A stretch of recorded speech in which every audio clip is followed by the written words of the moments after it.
우리 함께 신앙 고백하시겠습니다. 전능하사 천지를 만드신 하나님 아버지를 내가 믿사오며 그 외아들 우리 주 예수 그리스도를 믿사오니 이는 성령으로 잉태하사 동정녀 마리아에게 나시고 본디오 빌라도에게 고난을 받으사 십자가에 못 박혀 죽으시고 장사한 지 사흘 만에 죽은 자 가운데서 다시 살아나시며 하늘에 오르사 전능하신 하나님 우편에 앉아 계시다가 저리로서 산자와 죽은 자를 심판하러 오시리라. 성령을 믿사오며 거룩한 공예와 성도가 서로 교통하는 것과 죄를 사하여 주시는 것과 몸이 다시 사는 것과 영원히 사는 것을 믿사옵나이다. 아멘.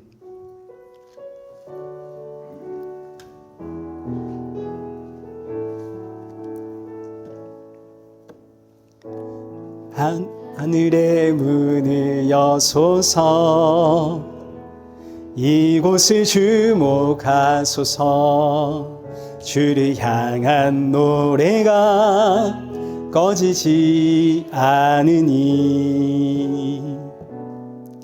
하늘을 열고 보소서 이곳에 임재하소서 주님을 기다립니다. 기도의 향기가 하늘에 닿으니 주여 임재하여 주소서 이곳에 오셔서 이곳에 앉으소서 이곳에서 드리는 예배를 받으소서 주님의 이름만이 오직 주의 이름만 이곳에 있습니다. 이곳에 오셔서 이곳에 앉으소서 이곳에서 드리는 예배를 받으소서 주님의 이름만이 오직 주의 이름만 이곳에 있습니다. 우리 함께 기도하겠습니다. 우리 이 시간 기도하실 때 오늘 이 예배 앞에 서 있는 내 모습을 점검하시고 오늘 주시는 말씀이 지치고 상한 내 영혼에 담비와 같은 말씀이 되어지도록 내 마음을 활짝 열어주옵소서. 그리고 이 시간 함께하는 사랑하는 성도들에게도 새 힘과 위로와 안식의 말씀이 되어지도록 이 시간 은혜 부어 주옵소서. 우리 함께 예배를 사모하는 마음으로 기도의 자리로 나아가겠습니다. 기도하겠습니다.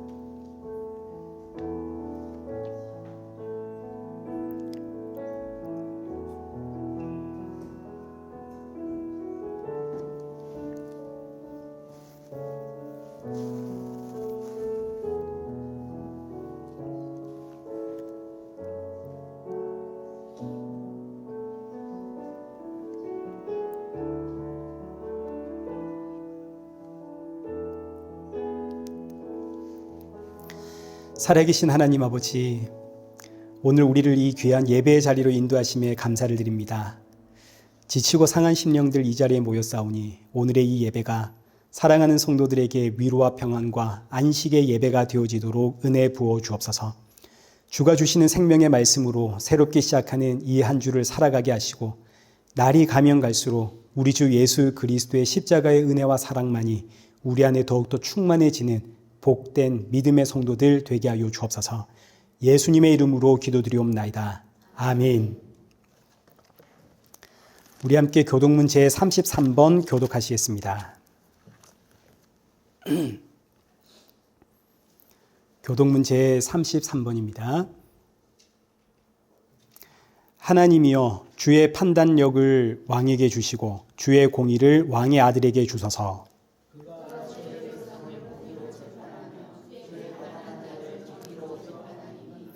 의로 말미암아 산들이 백성에게 평강을 주며 작은 산들도 그리하리로다.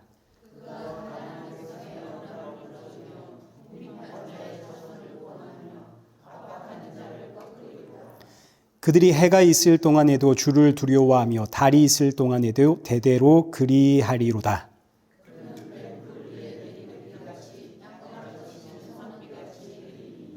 그의 날에 의인이 흥왕하여 평강의 풍성함이 달이 다할 때까지 이르리로다.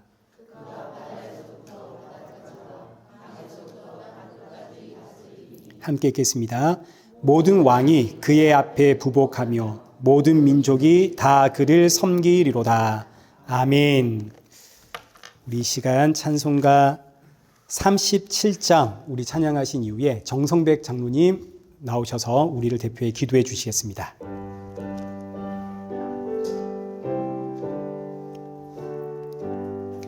주 예수 이름 높이어 다 찬양하여라. 다 찬양하여라. 김면류관이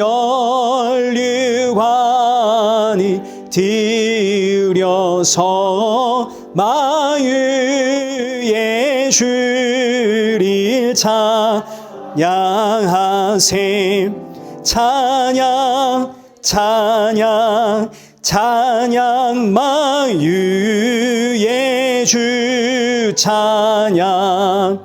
주 예수 당한 고난을 못 잊을 죄이나 못 잊을 죄이나 내 귀한 보배 바쳐서 마유의 주를 찬양하세. 찬양 찬양 찬양 마유의 주 찬양. 이 지구 위에 거하는 온 세상 사람들 온 세상 사람들 그 크신 위엄 높여서 마유의 주를 찬양하세. 찬양 찬양 찬양 마유의 주 찬양. 주 믿는 성도 다 함께 주 앞에 엎드려 주 앞에 엎드려 무궁한 노래 불러서 마유의 주를 찬양하세. 찬양 찬양 찬양 마유의 주 찬양. 아멘.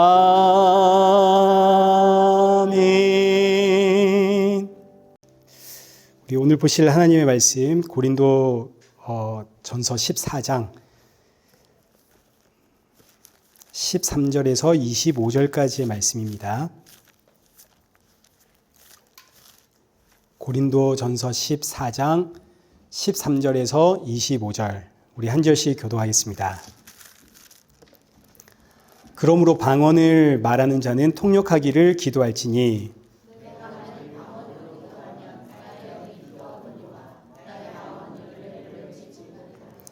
그러면 어떻게 할까? 내가 영으로 기도하고 또 마음으로 기도하며 내가 영으로 찬송하고 또 마음으로 찬송하리라.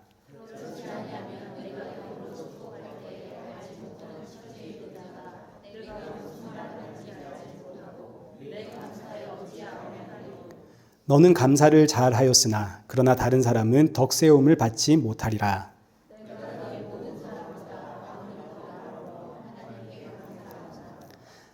그러나 교회에서 내가 남을 가르치기 위하여 깨달은 마음으로 5마디 말을 하는 것이 1만 마디 방언으로 말하는 것보다 나으니라.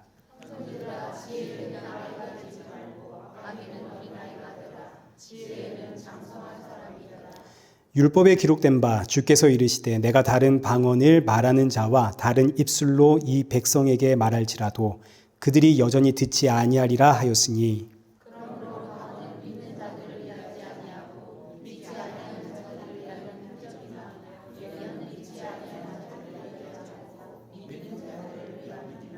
그러므로 온 교회가 함께 모여 다 방언으로 말하면 알지 못하는 자들이나 믿지 아니하는 자들이 들어와서 너희를 미쳤다 하지 아니하겠느냐. 그러나 다 예언하는 믿지 아니하는 자들이나 알지 못하는 자들이 들어와서 모든 사람에게 책망을 들으며 모든 사람에게 판단을 받고. 함께 읽겠습니다. 그 마음에 숨은 일들이 드러나게 되므로 엎드려 하나님께 경배하며 하나님이 참으로 너희 가운데 계신다 전파하리라. 아멘.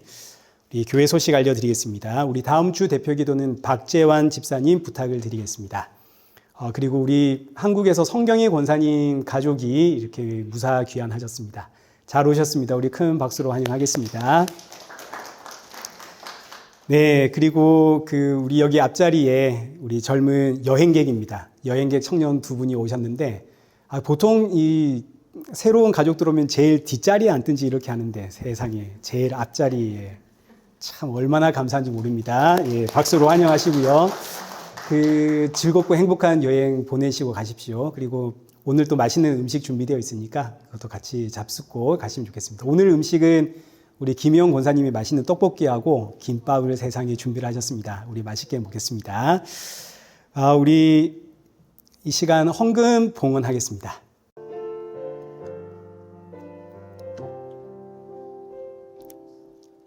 우리에겐 소원이 하나 있네. 주님 다시 오실 그날까지 우리 가슴에 새긴 주의 십자가 사랑 나의 교회를 사랑케 하네. 주의 교회를 향한 우리 마음 희생과 포기와 가난과 고난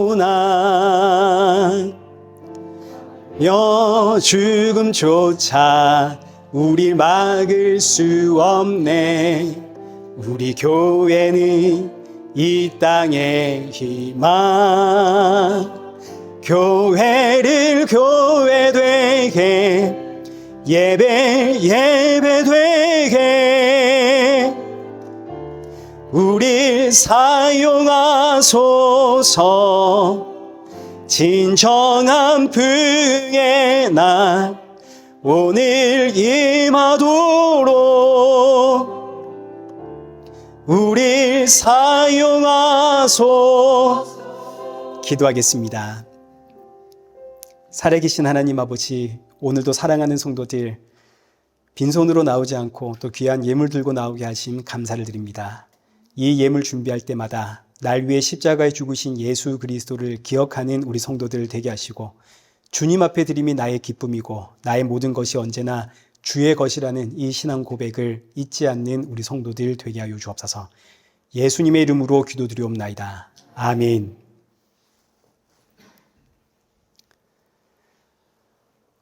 오늘 본문은 고린도전서 14장 13절에서 25절입니다. 예언과 방언 두 번째라는 제목으로 오늘 본문의 말씀 살펴보겠습니다. 우리 지난주에도 예언과 방언이라는 제목으로 우리 본문을 보았습니다. 지난주에 사도 바울이 방언에 대해서 일부 긍정적인 평가를 하면서 동시에 굉장히 부정적인 평가도 했었습니다. 긍정적인 평가는 여기 4절을 보시면 여기 4절에 기록되어 있는 것처럼 방언을 말하는 자는 누구의 덕을 세우나요? 자기의 덕을 세우죠. 자기의 덕을 세운다는 점에서 방언은 굉장히 긍정적입니다. 여기서 자기의 덕을 세운다는 표현은 자기의 집을 세운다는 뜻입니다. 우리의 집은 성전 아닙니까? 우리를 성전으로 만들어감에 있어서 굉장한 역할을 하는 것이 방언입니다. 이제 2절 한번 보십시오. 방언을 말하는 자는 사람에게 하지 아니하고 하나님께 하나니 이는 알아듣는 자가 없고 영으로 비밀을 말함이라. 방언은 사람에게 하는 게 아니라 하나님께 하는 것인데 이때 이 방언은 내가 하는 게 아니라 누가 하는 건가요? 내 안에 계신 하나님의 영이 하는 거죠. 내 안에 계신 하나님의 영이 하늘에 계신 하나님께 비밀을 말하는 것이기 때문에 여기 기록되어 있는 것처럼 사람은 알아들을 수 있습니까? 없습니까? 없죠. 사람은 알아들을 수가 없는 방언입니다. 그러나 이 방언을 통해서 우리가 확인하게 되는 것이 방언을 통해서 나는 내 안에 누가 계시다는 걸 확인하게 됩니까? 성령이 내 안에 계시다는 걸 우리가 확인하게 되죠. 방언은 지금 내 안에 성령님, 그 예수님의 영이 나와 함께 하신다는 확실한 증거가 되기 때문에 방언을 통해서 내가 하나님의 거룩한 성전이구나, 내가 하나님의 집이 틀림없구나 하는 걸 깨닫게 하는 측면에서 이 방언은 자기의 덕을 세우는 것이다. 이 굉장히 긍정적인 평가입니다. 여기서 우리가 이제 지난주에 보았듯이 고린도 교회의 방언과 오순절날의 방언은 확연하게 다르다. 이게 이제 증명이 되는 겁니다. 여러분 기억하시죠? 오순절의 방언은 복음입니다. 복음은 이제 예수 그리스도의 성육신과 십자가를 말하는 것으로 하나님의 영이 임하지 않으면 예수님의 십자가와 성육신, 이 비밀을 받아들일 수가 없죠. 아무리 복음을 외쳐도 세상 사람들은 그게 도무지 무슨 말인지 이해가 안 되기 때문에 복음이 곧 방언입니다. 그러나 예수님을 믿는 자에게는 복음은 놀라운 하나님의 은혜죠. 복음은 나 개인의 덕뿐만 아니라 교회의 덕까지 전체를 아우르는 하나님의 은혜입니다. 그래서 이 복음은 사실은 전부죠. 전부입니다. 그 전부가 되는 복음이 바로 방언. 그러나 오늘 본문에 나오는 이 고린도 교회의 방언은 오직 누구의 덕만 세우나요? 자기의 덕만 세우죠. 여기 다시 4절 보시면 방언은 자기의 덕만 세웁니다. 확실하게 말씀하심으로 고린도 교회의 방언과 이 오순절 날의 방언을 구분을 짓습니다. 오순절의 방언은 복음을 이야기하는 것이고, 복음은 이제 개인과 교회 전체의 덕을 세웁니다. 반면 고린도 교회의 방언은 오직 개인의 덕만 세우는 겁니다. 또 하나의 차이는 오순절의 방언은 외국어입니다. 그죠? 외국어이면서 동시에 어떤 형식으로든 통역이 가능한 방언입니다. 그러나 이 고린도 교회의 방언은 외국어가 아니라 사람이 이해할 수 없는 언어라서 통역이 불가능한 방언입니다. 이런 점에서 오순절의 방언과 고린도 교회의 방언은 확연하게 차이가 납니다. 자, 이런 차이가 있음에도 불구하고 사도 바울은 고린도 교회의 방언, 이제 고린도 교회 방언이 오늘 저와 여러분이 흔히 듣게 되는 그 방언입니다. 이 방언은 개인의 덕을 세우는 측면에서는 굉장히 긍정적인 은사입니다. 자, 그러나 이 방언이 교회의 공적인 자리에서 사용이 될 때 사도 바울은 굉장히 부정적인 평가를 내립니다. 어느 정도까지 부정적인 평가를 내리냐면 여기 본문 9절 말씀 보듯이 공적인 예배 시간에 방언을 하는 것은 그건 호공에다 말하는 것과 같다. 이런 표현을 내립니다. 여러분, 호공에다가 말하는 사람이 어떤 사람일까 한번 생각해 보십시오. 자, 그리고 여기 11절 말씀 보시면 방언을 하는 자는 이 상대방을 외국인으로 만들고 동시에 나도 이 사람에게 외국인으로 만든다. 여기서 이 외국인이란 야만인을 뜻합니다. 다 기억나시죠? 야만인이란 욕입니다. 욕. 저 사람 저거 사람 아니다. 이런 욕입니다. 방언을 교회나 어떤 공적인 자리에서 사용한다면 그는 사람 아니다. 그는 짐승이다. 이런 강력한 표현까지 씀으로써 방언에 대한 부정적인 입장을 취합니다. 그 이유는 이제 첫째, 하나님이 주신 모든 은사는 교회의 덕을 세우는 것이지 교회의 질서와 화목을 깨지를 않습니다. 근데 지금 이 고린도 교회의 방언은 고린도 교회의 질서와 화목을 깨는 방언입니다. 따라서 사도 바울은 너희의 방언이 교회의 질서와 화목을 깨는 것으로 보아 그 방언은 하나님이 주신 것이 아니다. 하나님이 주신 게 아니라면 누가 준 겁니까? 마귀가 준 거죠. 귀신이 준 거죠. 교회의 질서를 깨는 건 언제나 마귀입니다. 그래서 사도 바울이 하는 이야기가 교회에서 방언하는 자는 허공에다 말하는 자다. 여러분, 허공에다 말하는 자가 어떤 사람입니까? 그렇죠. 술 취한 사람이든지 정신 나간 사람이든지 귀신 들린 사람이든지. 교회에서 방언하는 자는 술 취했든지 정신이 나갔든지 귀신 들린 자다. 아주 강력한 표현을 쓴 겁니다. 자, 둘째, 방언은 여러분 다 지난주 내용 기억나시죠? 방언은 내 안에 계시는 성령께서 성부 하나님과 하시는 자연스러운 대화입니다.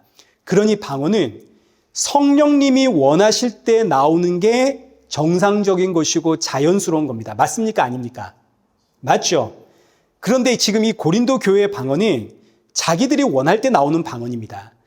내가 원할 때 방언이 나오면 나는 내 안에 계신 성령보다 훨씬 높은 성령을 다스리는 사람입니다.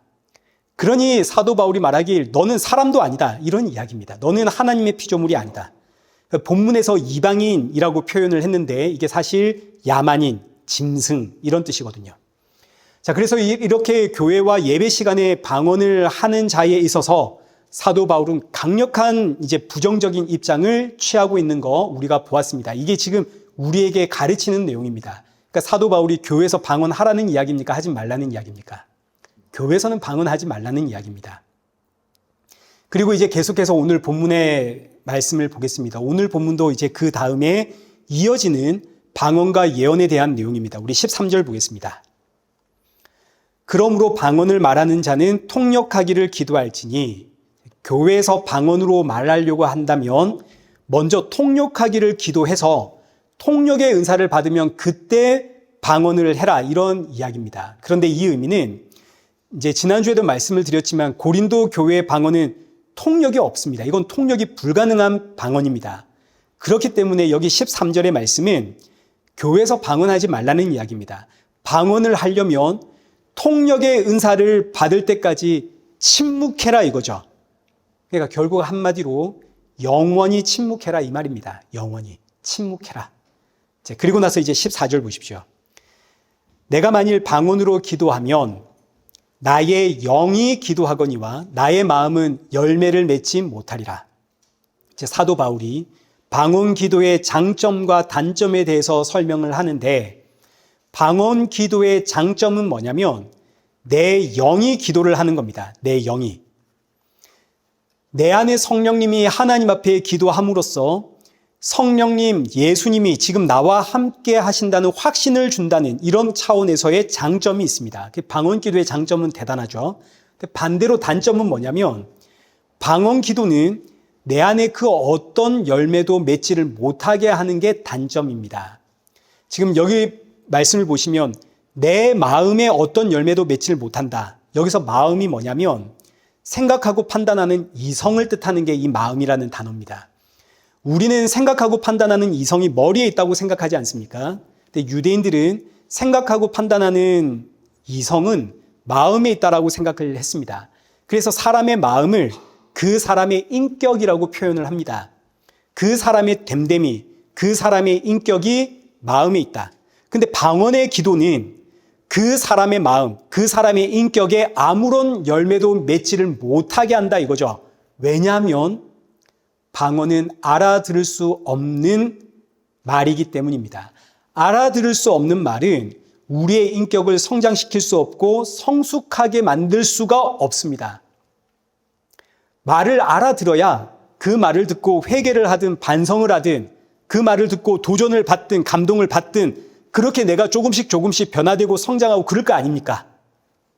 근데 방언은 알아들을 수 없는 말이기 때문에 우리 안에 아무런 열매를 맺힐 수가 없다 이겁니다. 저와 여러분이 하나님의 말씀을 붙들고 기도할 때 내가 지금 이해할 수 있는 언어로 기도하고 있기 때문에 때로는 기도하면서 반성도 하고 회개도 하고 때로는 각오도 하고 결단도 하고 때로는 주를 의지하고 그렇게 우리가 신앙이 성숙해져 가는 겁니다. 자, 그래서 15절 보십시오. 그러면 어떻게 할까? 내가 영으로 기도하고 또 마음으로 기도하며 내가 영으로 찬송하고 또 마음으로 찬송하리라. 자, 지금 내 영이 기도했다면 이제는 무엇으로 기도하라고요? 마음으로 기도해라. 마음이 생각하고 판단하는 이성이라고 그랬습니다.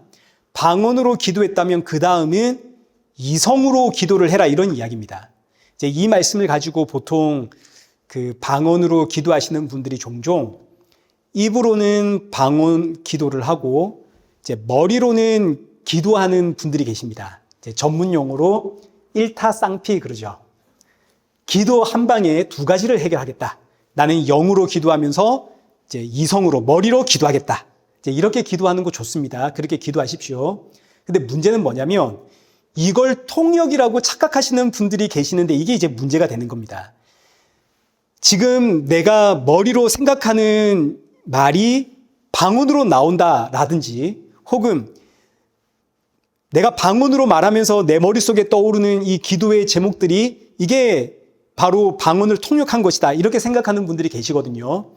누차 말씀을 드리지만 그게 아닙니다. 고린도 교회의 형식의 방언은 통역이 없습니다. 이건 불가능합니다. 이건 지난주에 제가 말씀을 드렸으니까 이제 혹 기억이 안 나시는 분은 지난주 유튜브 다시 한번 틀어서 이제 보시기 바랍니다. 자, 그리고 무엇보다 여기 15절의 말씀은 통역에 대한 이야기가 아닙니다. 지금 15절은 영으로 하는 이 방언의 기도는 열매를 맺지 못하니까 마음, 이성으로 기도해라, 이런 이야기 아닙니까? 방언으로는 2시간을 기도했든 3시간을 기도했든 10시간을 기도했든 그 기도는 나를 변화시킬 수 있나요, 없나요? 그 없습니다. 방언의 기도로는 내가 24시간 방언으로 기도했다 하더라도 그 기도는 나를 변화시키지를 못합니다.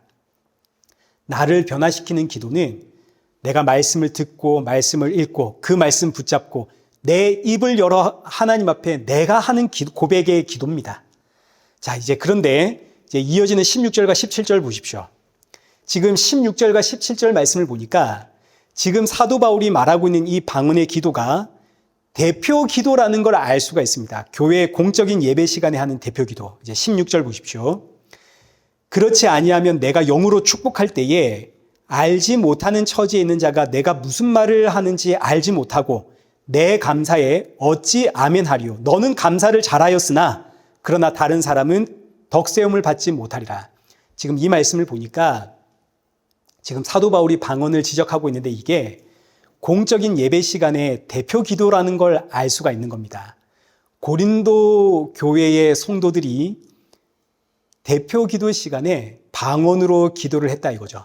그래서 사도 바울이 하는 이야기입니다. 너가 지금 방언으로 기도하면 그 기도를 듣는 자들이 대체 어떻게 너의 말을 알아듣고 너의 기도에 아멘으로 화답하겠느냐? 너는 감사를 잘했을지 모르나, 너는 지금 너의 기도에 만족했을 줄 모르나, 다른 사람들에게 그 기도는 아무런 덕이 되지 않는다. 방언 기도하지 말라는 이야기죠. 여러분, 지금 제가 하는 이야기 다 알아듣고 계실 겁니다. 그죠? 개인적인 방언 기도는 사도 바울이 장려합니다. 긍정하고 있습니다. 교회에서 방언하지 말라는 이야기입니다. 자, 그리고 이어지는 18절 한번 보십시오. 18절에서는 사도 바울이 자기 개인의 이야기를 합니다. 내가 너희 모든 사람보다 방언을 더 말함으로 하나님께 감사하노라. 지금 이 말씀을 보니까 사도 바울이 내가 너희보다 방언을 더한다, 이 말씀으로 미루어 보아 사도 바울은 2가지 종류의 방언을 다 하는 것으로 보입니다. 첫째는 오순절 형식의 방언, 외국어죠. 그리고 둘째는 고린도 형식의 방언도 사도 바울이 했던 것으로 보입니다. 그러니까 지금 이런 표현을 쓴 것으로 보여요. 내가 너희 모든 사람보다 방언을 더한다. 그런데 19절입니다. 그러나 교회에서 내가 남을 가르치기 위하여 깨달은 마음으로 5마디 말하는 것이 1만 마디 방언으로 말하는 것보다 나으니라. 사도 바울 개인의 경험이고 체험입니다.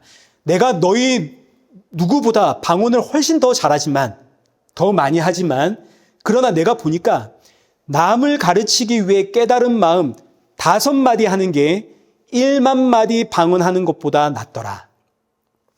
달리 표현하면 방언은 한 영혼을 변화시킨다든지 한 영혼을 성숙시킨다든지 한 영혼을 구원할 만한 능력이 없다는 이야기입니다. 방언 안에는 아무런 능력이 없습니다. 그저 내 안에 계시는 성령이 계시는구나. 그저 내 안에 예수님 계시는구나. 이게 전부인 겁니다. 반면 깨달은 마음으로 5마디의 말. 이 5마디의 말이 뭐냐면 고린도전서 2장 2절에 기록된 예수 그리스도와 그가 십자가에 못 박힌 것. 이 5마디 말입니다. 이 5마디의 말, 복음은 사람을 변화시키고 사람을 구원하는 능력입니다. 교회는 이 복음 위에 세워져 가고 이 복음 위에 유지되고 이 복음으로 구원을 받습니다. 그래서 사도 바울이 말하길 1만 마디의 방언보다 깨달은 마음으로 5마디 복음을 증거하는 것이 훨씬 낫다. 우리 일회교회는 깨달은 마음으로 5마디 말을 하는 교회가 되기를 축복합니다. 20절 보겠습니다.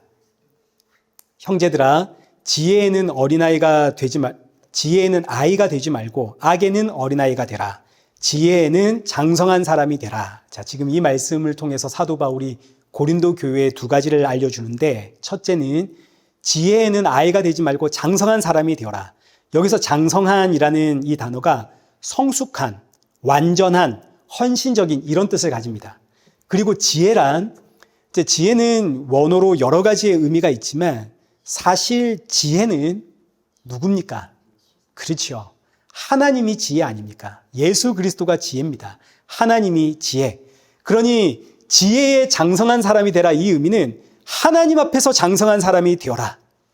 지금 고린도 교회는 하나님 앞에 장성한 사람의 모습이 아니죠. 은사 가지고 지금 자랑하고 있는 어린아이와 같은 겁니다. 어린아이는 선물 하나 받으면 그거 다 친구한테 가서 자랑하고 그러지 않습니까? 어른이 되면 선물 주면 그거 가지고 옆 사람한테 이제 자랑했다가 흉볼까봐 창피해서 좀 숨기고, 그게 이제 어른 아닙니까? 그래서 사도 바울이 지금 이 고린도 교회를 향해 하나님 앞에 장성한 사람, 성숙한 사람, 온전한 사람, 헌신적인 사람이 되어라 말씀을 하는 겁니다. 자, 반면 둘째로 악에는 어린아이가 되어라. 악에는 어린아이가 되어라. 이건 어떤 의미일까요? 어린아이는 분별력이 있습니까? 없습니까? 없죠. 어린아이는 자기가 좋아하는 것만 합니다. 어린아이는 질투가 많습니다. 그리고 어린아이는 자기 중심적입니다. 그런데 이 어린아이가 잘하는 게 하나가 있습니다. 어린아이는 사고 치면 누구 찾아가나요? 부모 찾아가죠. 어린아이는 부모를 의지합니다. 어린아이의 최고의 강점입니다. 자, 그럼 보십시오. 악에는 어린아이가 되라. 무슨 이야기인가요? 악을 만나면 나를 낳아준 부모, 육신의 부모 말고 영적인 나의 부모, 예수 그리스도 찾아가라는 이야기입니다. 악이라고 하는 것은 내가 멀리 하겠다고 해서 멀리 할 수 있는 게 아닙니다. 왜냐하면 우리의 존재는 그 자체가 죄와 사망에서 태어난 악이거든요. 내 안에 악이 자리를 잡고 있습니다. 이건 자꾸 터져 나옵니다. 내 안에 악을 발견하고 깨달으면 깨달을수록 우리는 어린아이처럼 누구에게 가야 됩니까? 예수님께로 가야 되는 거죠. 이런 날 위에 십자가에 죽으시고 피 흘리신 예수님께 나아가 예수님을 의지하는 어린아이가 되어라. 어린아이가 될 때 이것이 바로 지혜 앞에 장성한 성도가 되는 것이다. 이런 뜻입니다. 여러분, 지혜에 장성한 사람, 하나님 앞에 장성한 사람은 다른 게 아닙니다. 악을 만나고 악을 깨달을 때마다 예수님께로 나아가는 그 사람이 지혜에 장성한 사람, 하나님 앞에 장성한 사람입니다. 이 말씀 오늘 저와 여러분에게 주시는 말씀 아닙니까? 하나님 앞에 성숙한 성도, 하나님 앞에 온전한 성도는 악을 발견할 때마다 예수님 찾아가는 성도. 아니, 우리 여기 제가 지금 웃겨가지고 이 앞에 계시는 우리 이제 여행객들이 엄청 고개를 끄덕이면서 공감하고 계시거든요. 제가 말만 하면 고개를 끄덕이면서 이렇게 이제 공감을 하고 계시는데, 우리 앉아 계시는 성도님들은 집중하고 계십니까? 제가 너무 웃겨가지고, 이런 거에 빵 터지면 안 되는데, 여러분, 우리 공감 좀 하십시다. 아멘 좀 하시고, 네.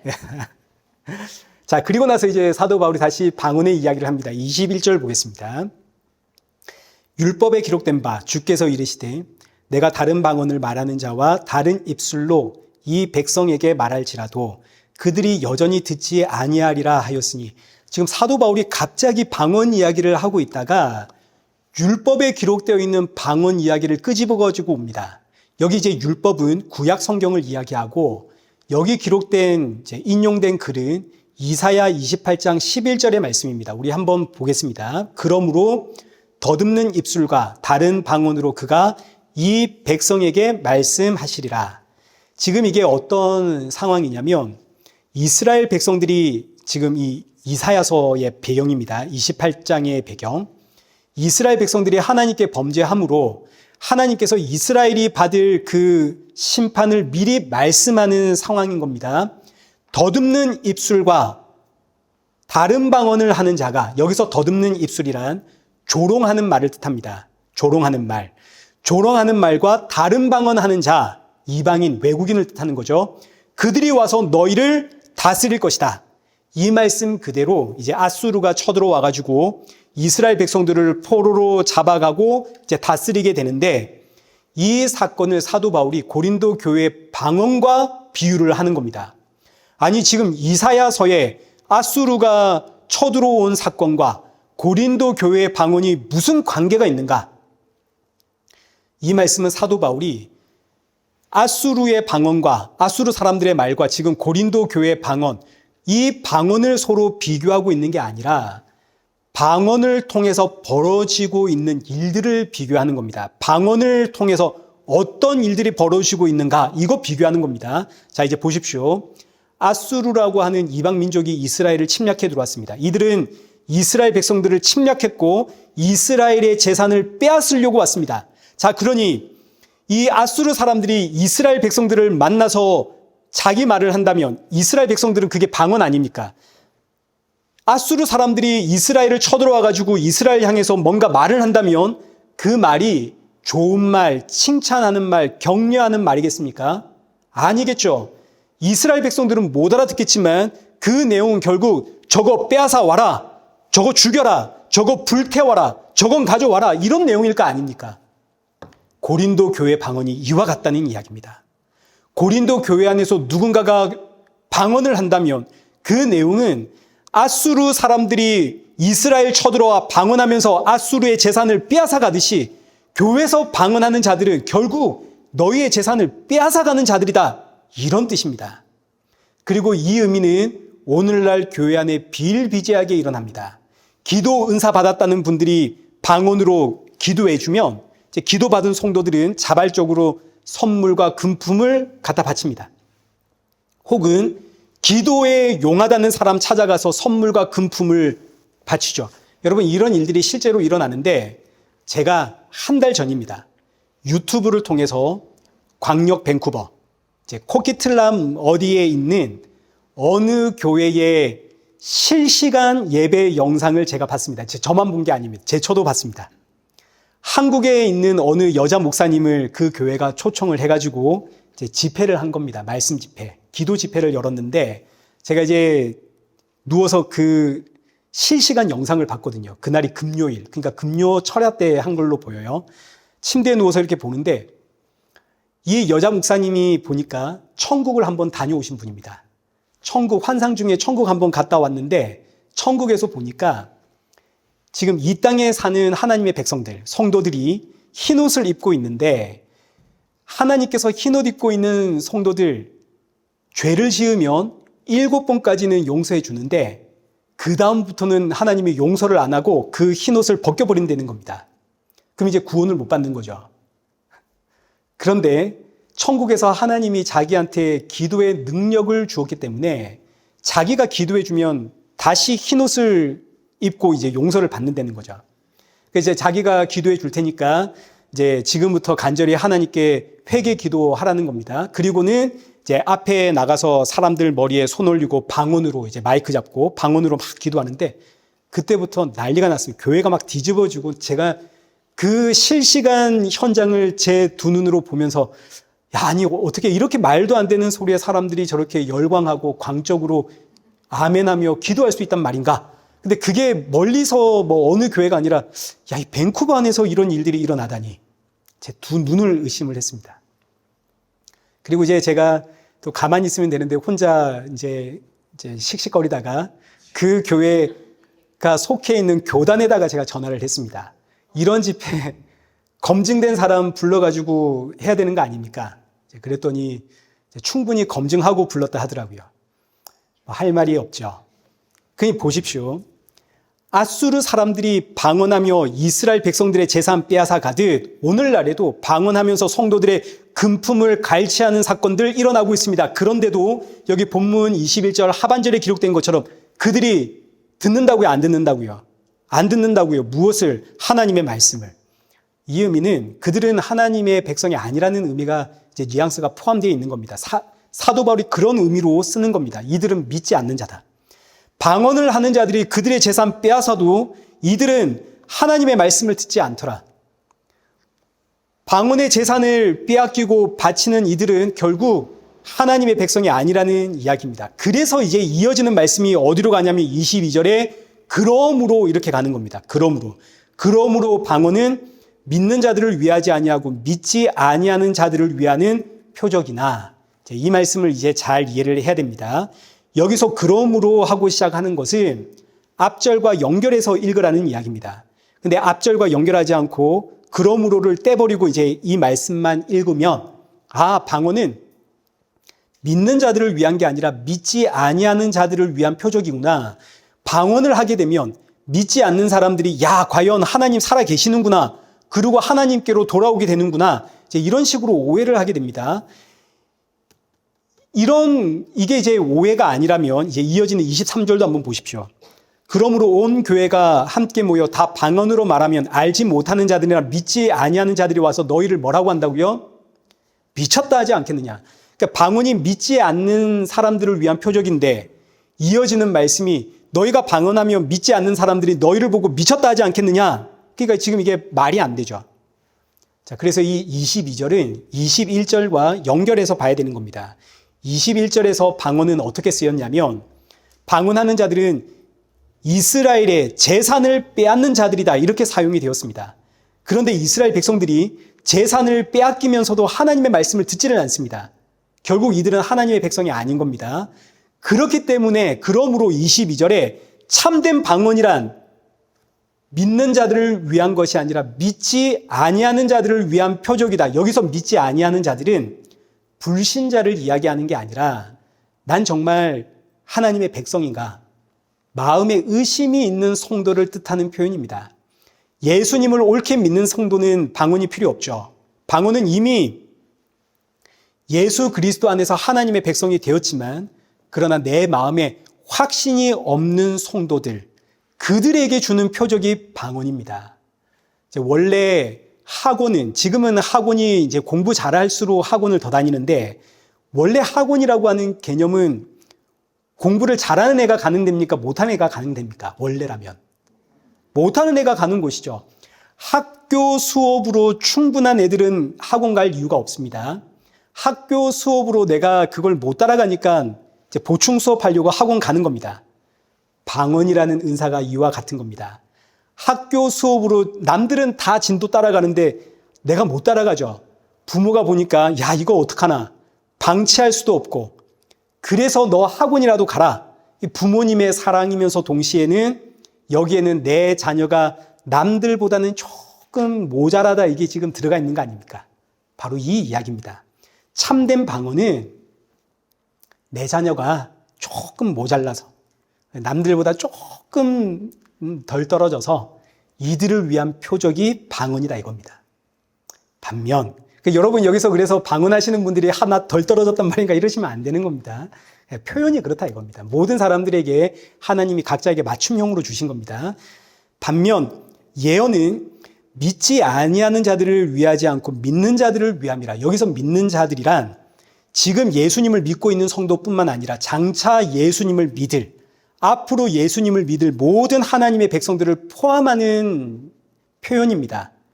그리고 또 예언이란 미래를 말하는 게 아니라 하나님의 계시, 성경을 깨달아 전달하는 게 바로 예언입니다. 근데 하나님의 말씀, 이 계시를 깨달으면 이 말씀은 누구를 증거하는 건가요? 예수님을 증거하게 되겠죠. 그래서 예언이 바로 복음이 되는 겁니다. 예수님을 증거하는 것이 예언이고 이 예언은 모든 성도들을 위한 겁니다. 그렇기 때문에 이제 24절의 말씀을 보시면 다 예언을 하면 믿지 않는 자들이나 알지 못하는 자들, 다 불신자들 아닙니까? 그런데도 예언은 믿는 자를 위한 거라 그러죠. 그러니까 이 믿는 자 안에는 이 다 포함되어 있는 개념입니다. 앞으로 예수님을 믿을 모든 백성들, 그들에게 예언을 하게 되면 모든 사람에게 책망을 받고 마음의 판단을 받고 그 마음에 숨은 일들이 드러나게 된다.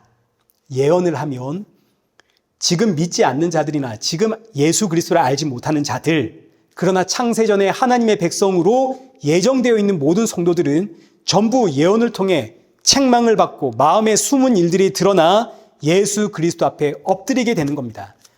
오순절 성령이 강림했을 때 베드로가 사람들 앞에 담대히 서서 예수님을 증거합니다. 이게 바로 예언입니다. 여기 사도행전 2장 36절 보십시오. 그런즉 이스라엘 온 집은 확실히 알지니 너희가 십자가에 못 박은 이 예수를 하나님이 주와 그리스도가 되게 하셨느니라. 이 말씀이 바로 예언의 말씀입니다. 예수 그리스도를 증거하는 게 예언입니다. 그러자 사람들의 반응이 뭐냐면 37절에 그들이 이 말을 듣고 마음에 찔려 베드로와 다른 사도들에게 물어 이르되 형제들아 우리가 어찌할꼬 오늘 본문 24절 25절이 바로 이 이야기를 하는 겁니다. 예언을 하면 믿지 않는 자들, 알지 못하던 자들, 그들이 책망을 받고 마음에 숨겨진 일들이 드러나 어찌할꼬 마찬가지 우리 히브리서 4장 12절 보십시오. 하나님의 말씀은 살아있고 활력이 있어 좌우의 날선 어떤 검보다 예리하여 혼과 영과 및 관절과 골수를 찔러 쪼개기까지 하며 또 마음의 생각과 뜻을 판단하나니 지으신 것이 하나도 그 앞에 나타나지 않음이 없고 우리의 결산을 받으실 이의 눈앞에 만물이 벌거벗은 것 같이 드러나느니라. 이 말씀 그대로 지금 이 말씀이 예언의 말씀입니다. 하나님의 계시의 말씀. 이 예언의 말씀은 우리의 혼과 영과 관절과 골수를 찔러 쪼개 마음의 생각과 뜻을 드러내 판단할 뿐만 아니라 하나님 앞에 우리를 완전히 발가벗깁니다. 그럼 이제 우리가 그때 어찌할꼬 우리가 죽게 되었구나.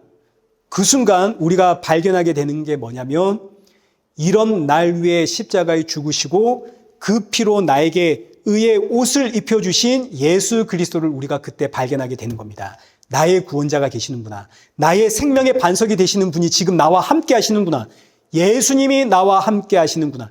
그래서 오늘 본문의 결론이 여기 25절에 예언을 통해서 믿지 아니하는 자들, 알지 못하는 자들이 책망받고 마음에 숨은 일들이 드러나게 될 때 그 다음 이런 나와 함께 하시는 예수 그리스도를 발견하게 되므로 엎드려 하나님 앞에 경배하고 하나님이 참으로 나와 함께 계심을 전파하게 되더라. 임마누엘의 하나님, 영원토록 나와 함께 하시는 하나님, 바로 예수 그리스도, 그분의 증인이 되게 하는 게 바로 예언이라고 표현되어 있는 말씀의 능력입니다. 한 영혼의 구원은 방언에 있는 게 아니죠. 방언을 하면 사람들이 오히려 미쳤다 한다고요. 이게 세상입니다. 그러나 예언은 한 영혼을 구원합니다. 왜냐하면 예언은 예수 그리스도의 생명의 복음이기 때문입니다. 우리 일의 교회는 이 예언의 말씀이 풍성한 교회, 사람을 살리는 생명의 복음이 선포되어지는 교회, 그리고 저와 여러분의 가정은 날이 갈수록 예수님으로 충만한 가정 되기를 축원합니다. 살아계신 하나님 아버지, 오늘의 주신 말씀 붙잡고 우리에게 주신 각자의 은사를 통해 교회와 가정의 덕을 세워가며 악에는 어리석고 지혜에는 장성하여 내 안에 악을 발견할 때마다 나의 구원자가 되시는 예수님 의지하는 온전한 성도가 되게 하여 주옵소서. 특별히 우리 안에 말씀을 깨닫는 은혜 허락하여 주셔서 주야로 말씀을 묵상하며 예수님의 증인으로서 그리스도의 장성한 분량까지 성장하는 우리 성도 되게 하여 주옵시고, 이 한 주도 힘든 일, 억울한 일, 답답한 일이 있을 때는 날 위해 십자가에 죽으신 예수님을 바라보며 그저 우리 주님 만날 그날 사모하며 나에게 주어진 이 모든 상황 가운데 감사와 찬양으로 살아갈 수 있는 성도가 되어지도록 우리의 마음과 중심을 붙잡아 주옵소서. 예수님의 이름으로 기도드리옵나이다. 아멘. 이제는 우리 주 예수 그리스도의 은혜와 성부 하나님의 크신 사랑과 성령 하나님의 위로교통 충만하심이 주의 나라 사모하며 예수님 닮아가며 십자가의 증인으로 살아가는 우리 이레교회와 성도들과 온 세계 교회 머리머리 위에 이제로부터 영원토록 함께 있을지어다. 아멘.